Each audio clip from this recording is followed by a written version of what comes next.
Per capita income ഏറ്റവും കുറഞ്ഞ സംസ്ഥാനങ്ങളിൽ ഒന്നാണ് ബീഹാർ. ഇന്ത്യൻ സ്റ്റാറ്റിസ്റ്റിക്കൽ ഓർഗനൈസേഷൻ നടത്തി എന്നൊക്കെ പറഞ്ഞു കൊണ്ടുവരുന്ന കണക്കുകളൊക്കെ വെള്ളം ചേർത്ത കണക്കുകളാണ്. അതായത് BJP ഗവൺമെന്റിന് എപ്പോഴും അവരുടെ മുഖം മിനുക്കണം.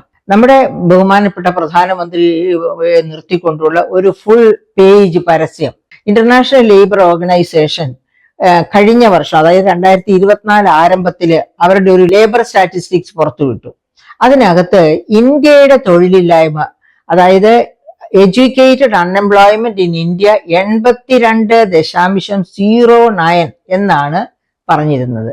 82% പേർക്ക് തൊഴിൽ, അഭ്യസ്ത വിദ്യരായ 82% പേർക്ക് തൊഴിൽ ഇല്ല ഇന്ത്യയിൽ എന്നാണ് പറഞ്ഞത്.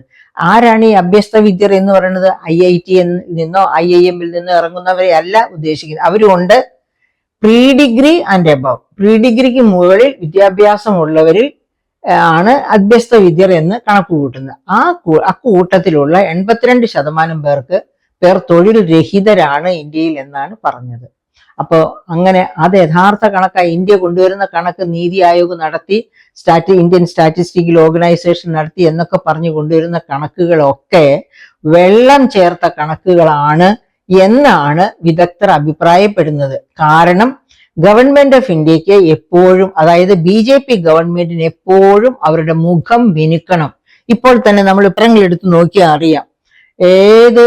എങ്കിലും ഒരു കാര്യം, റീസ്ട്രക്ചറിങ് നടത്തിയതിനു ശേഷം നമ്മുടെ ബഹുമാനപ്പെട്ട പ്രധാനമന്ത്രി കൊണ്ടുള്ള ഒരു ഫുൾ പേജ് പരസ്യം, ഏത് പേപ്പർ എടുത്താലും ഒരു ഫുൾ പേജ് അല്ല, ചിലപ്പോൾ ഒരു പത്രത്തിൽ തന്നെ പല ഫുൾ പേജ് പരസ്യങ്ങൾ കാണാറുണ്ട്. റീസ്ട്രക്ചറിങ്, GST റീസ്ട്രക്ചറിങ് കാരണം ഇന്ന പ്രയോജനങ്ങളൊക്കെ ഉണ്ടായിരിക്കുന്നു, ജനങ്ങളെ ചേർത്ത് നിർത്തുന്നു എന്ന് പറഞ്ഞു. അങ്ങനെയാണെങ്കിൽ പിന്നെ GST കൊണ്ടുവന്ന ആ 2017 ജൂലൈയിൽ തന്നെ ഈ തരത്തിലും ഒരു ഉണ്ടാക്കിയ മതിയായിരുന്നല്ലോ. അതായത് വില സംഹിത ഉണ്ടാക്കിയാൽ മതിയായിരുന്നു. അതെന്താ അന്ന് ചെയ്യാതിരുന്നത്? ഇപ്പോഴാണോ ജനങ്ങളെ ചേർത്ത് പിടിക്കണമെന്ന് തോന്നിയത്? ഇപ്പോഴേ അത് ജനങ്ങളെ ചേർത്ത് പിടിക്കുകയാണോ? ജനങ്ങളെ ചേർത്ത് പിടിക്കലാണെങ്കിൽ എന്താണ് വേണ്ടത്? ഇന്ധനത്തിനെ GSTക്കകത്ത് കൊണ്ടുവരണം. അതാണ് പാർത്ഥസാരഥി ഷോം. പാർത്ഥസാരഥി ഷോം എന്ന് പറയുന്നത് ഇന്റർനാഷണലി അക്രഡിറ്റഡ് ആയിട്ടുള്ള ഒരു ടാക്സ് എക്സ്പേർട്ടാണ്. അദ്ദേഹമാണ് നമ്മുടെ വാല്യൂ ആഡഡ് ടാക്സിനെ പറ്റിയും നമ്മുടെ GSTയെ പറ്റിയും ഒക്കെ ഒരുപാട് പഠനങ്ങൾ നടത്തിയിട്ടുള്ളത്. അദ്ദേഹം GST കൊണ്ടുവന്നതിന് ശേഷം എഴുതിയ പുസ്തകത്തില് ഈ ഇന്ധനം, അതായത് പെട്രോളിയം ഉൽപ്പന്നങ്ങൾ GSTക്കകത്ത് കയറ്റിയിട്ടില്ല എന്ന് കണ്ട് അദ്ദേഹം രോഷാകുലനായോ ദുഃഖിതനായോ എന്ന് എനിക്ക് അറിഞ്ഞുകൂടാ. എന്തായാലും അദ്ദേഹത്തിന്റെ ആ ബുക്കിനകത്ത് 171 പേജിലാണ് അദ്ദേഹം പറയുന്നത്, if petroleum is out it is not GST. Petroleum GSTക്കകത്തല്ലെങ്കിൽ അത് GST അല്ല എന്നാണ് അദ്ദേഹം പറഞ്ഞിരിക്കുന്നത്. എന്തുകൊണ്ടാണ് അദ്ദേഹം അങ്ങനെ പറയുന്നത്? അതായത് പെട്രോളിയം ഉൽപ്പന്നങ്ങളുടെ വില സമസ്ത മേഖലകളിലും സമസ്ത വ്യക്തികളെയും ബാധിക്കുന്നതാണ്. നാം വാങ്ങിക്കുന്ന ഏത് ഉൽപ്പന്നങ്ങളിലും, നമ്മുടെ ഏത് യാത്രയിലും, എവിടെ തിരിഞ്ഞു നോക്കിയാലും അവിടെയൊക്കെ ഇന്ധനത്തിന്റെ സാധ്യതകളുണ്ട്, ഇന്ധനത്തിന്റെ വില. അപ്പൊ ആ ഇന്ധനത്തിന്റെ വില നിയന്ത്രിക്കാൻ പറ്റണമെങ്കിൽ അതിനെ GSTയിൽ കൊണ്ടുവരണം. ഇത് സംസ്ഥാന ഗവൺമെന്റിന്റെ നികുതി ഉണ്ട്, അതില് കേന്ദ്ര ഗവൺമെന്റിന്റെ നികുതിയുണ്ട്, സംസ്ഥാന ഗവൺമെന്റ് ഇടുന്ന സെസ്സുണ്ട്, കേന്ദ്രം ഇടുന്ന സെസ്സുണ്ട്. ഇതെല്ലാം വന്നു ഭവിക്കുന്നത് പാവപ്പെട്ട പൗരന്റെ തലയിലാണ്. അത് മനസ്സിലാക്കിക്കൊണ്ടാണ് പാർത്ഥസാരഥി ഷോം പറഞ്ഞത്, GSTയില് ഇന്ധനം കയറ്റിയിട്ടില്ല എന്നുണ്ടെങ്കിൽ അത് GSTയെ അല്ല എന്ന് പറഞ്ഞത്. അപ്പൊ ആ ക്രിറ്റിസിസം ഒക്കെ അറിഞ്ഞിട്ടാണ് ഈ റീസ്ട്രക്ചറിങ് നടത്തിയതിന്റെ പേരിൽ ഇത്ര വലിയ ആഘോഷം സംഘടിപ്പിക്കുന്നത് നമ്മുടെ ഗവൺമെന്റ്.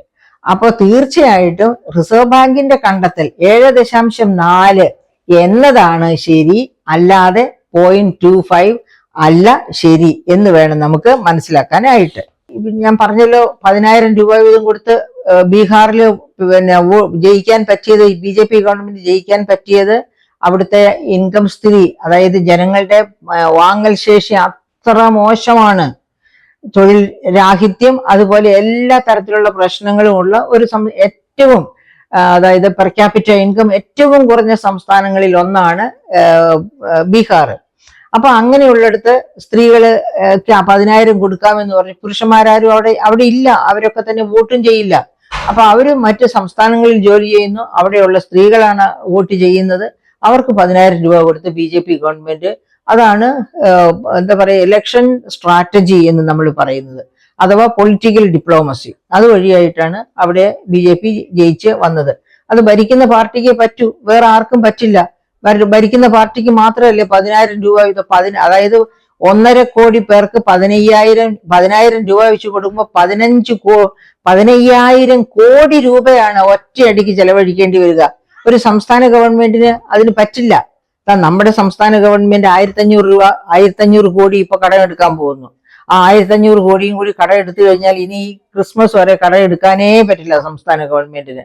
അപ്പൊ ഒരു സംസ്ഥാന ഗവൺമെന്റ് വിചാരിച്ചാല് ഇതുപോലെ 15,000 കോടിയൊന്നും വോട്ടേഴ്സിന് കൊടുത്ത് വോട്ട് മേടിച്ച് ജയിക്കാൻ ഒക്കില്ല. കേന്ദ്ര ഗവൺമെന്റ് അപ്പോഴും ഒരു കാര്യം ഓർക്കണം, ആരുടെ പണം എടുത്താണ് ഈ 10,000 കോടി വീതം ബീഹാറിലെ സ്ത്രീകൾക്ക് കൊടുത്തത്? ബീഹാറിൽ ഇതുവരെ ഭരിച്ചിരുന്ന, അതായത് 10ാമത്തെ പ്രാവശ്യമാണ് നിതീഷ് കുമാർ ഇപ്പോ മുഖ്യമന്ത്രിയായി സ്ഥാനമേറ്റത്. അദ്ദേഹം കഴിഞ്ഞ 10 പ്രാവശ്യം മുഖ്യമന്ത്രി ആയപ്പോഴും എന്താണ് ബീഹാറിൽ ചെയ്തത്? അദ്ദേഹം എന്തെങ്കിലും ചെയ്തിരുന്നെങ്കിൽ ബീഹാറിന്റെ വരുമാനം ഇതുപോലെയാകുമായിരുന്നോ? അമർത്യ സെൻ പറഞ്ഞ ഡെവലപ്മെന്റ് ആസ് ഫ്രീഡം എന്നുള്ളത് ഉറപ്പായിട്ടും നടപ്പാക്കാൻ പറ്റുമായിരുന്നു. എന്നിട്ട് ചേർത്ത് പിടിക്കുന്നു. ആരെയാ ഇവരൊക്കെ ചേർത്ത് പിടിക്കുന്നത് എന്ന് നമ്മൾ വളരെ വകതിരിവോടെ നോക്കി കാണേണ്ടിയിരിക്കുന്നു, പ്രിയപ്പെട്ട സുഹൃത്തുക്കളെ.